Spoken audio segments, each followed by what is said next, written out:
Can you work on your skill of seeing the premonition? You can work on any skill at all. Now, certain individuals are going to be more prone to experiencing it easily.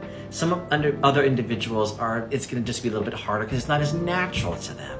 And that's just the way that our bodies are designed. It's just a part of our contract. Even though I appear to be fit, I'm terrible at sports. Horrible, right? It just wasn't in my DNA.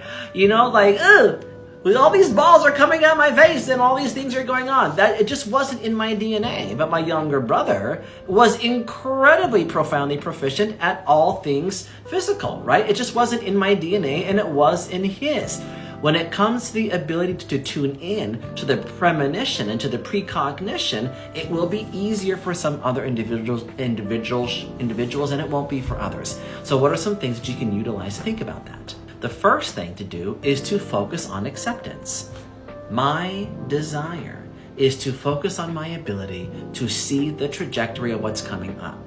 My desire is to focus on that ability of tuning into the timeline. Create the awareness first.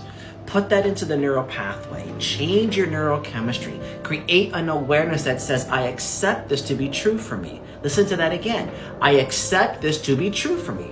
If you haven't created or tried to carve out that neural pathway first, any exercise that any intuitive gives you is going to fall on deaf ears, because there hasn't been a pathway that you've created first, which is why, as an educator, part of my process for every single intuitive that I meet with, regardless if you are skilled or a neophyte, is to say, how can I help you create the pathway? If I create the pathway for you, you become intuitively lazy.